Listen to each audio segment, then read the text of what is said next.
ನಮಸ್ತೆ. ಇವತ್ತಿನ ಅಡುಗೆ ಬಾಳೆ ಹೂವಿನ ಪಲ್ಯ. ಇದೊಂದು ರುಚಿಕರ ಹಾಗೂ ಆರೋಗ್ಯಕರವಾದ ಒಂದು ಅಡುಗೆ. ಈ ಬಾಳೆ ಹೂವಿನ ಮೇಲಿನ ಸಿಪ್ಪೆಯನ್ನು ತೆಗೆದು ನಂತರ ಅದನ್ನು ಈ ಥರ ಸಣ್ಣದಾಗಿ ಕಟ್ ಮಾಡಿಕೊಳ್ಬೇಕು. ಕಟ್ ಮಾಡಿ ನೀರಿಗೆ ಹಾಕ್ಕೊಂಡು ತೊಳೆದು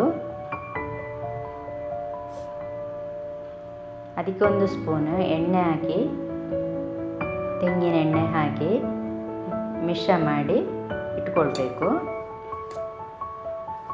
ಈಗ ಒಂದು ಸ್ವಲ್ಪ ಕುಚ್ಚಲಕ್ಕಿಯನ್ನು ಹುರಿದಿಟ್ಕೊಳ್ಬೇಕು.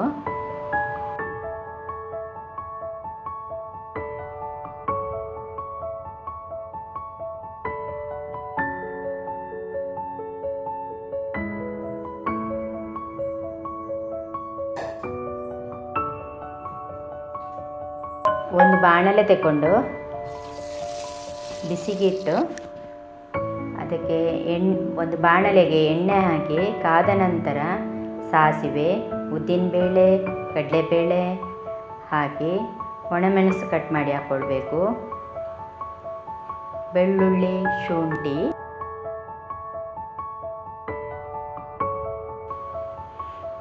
ಕರಿಬೇವಿನ ಎಲೆ ಹಾಕ್ಕೊಳ್ಬೇಕು. ಈಗ ಕಟ್ ಮಾಡಿಟ್ಕೊಂಡ ನೀರುಳ್ಳಿ ಕೂಡ ಸೇರಿಸ್ಕೊಳ್ಬೇಕು. ಮಗ್ಚಿ ಸ್ವಲ್ಪ ಬಾಡಿಸಿಕೊಳ್ಬೇಕು. ಕಟ್ ಮಾಡಿಟ್ಕೊಂಡ ಹಸಿಮೆಣಸಿನಕಾಯಿ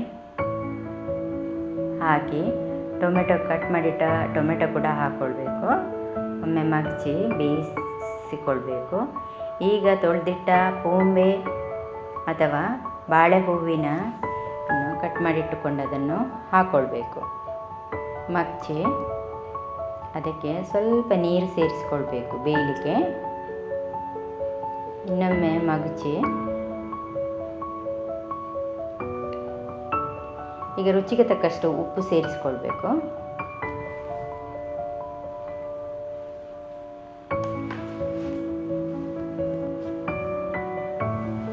ಮುಚ್ಚಳಿಟ್ಟು ಒಂದು 5 ನಿಮಿಷ ಬೇಯಲಿ. ಈಗ ಹುರಿದಿಟ್ಕೊಂಡ ಅಕ್ಕಿಯನ್ನು ಮಿಕ್ಸಿ ಜಾರಿಗೆ ಹಾಕಿ ಪುಡಿ ಮಾಡಿಟ್ಕೊಳ್ಳುವ. ಈಗ ಬೆಂದಿದೆ ನೋಡಿ.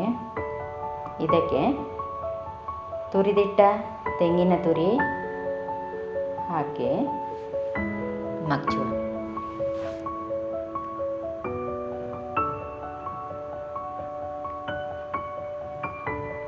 ಲಿಂಬೆ ರಸ ಕೂಡ ಸೇರಿಸ್ಕೊಳ್ತೇನೆ.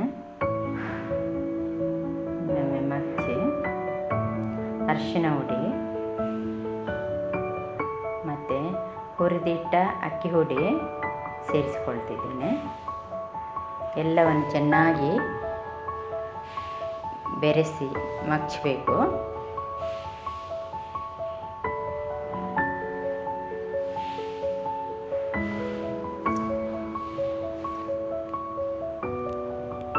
ನೀವು ಕೂಡ ಒಮ್ಮೆ ಟ್ರೈ ಮಾಡಿ ನೋಡಿ. ಧನ್ಯವಾದಗಳು.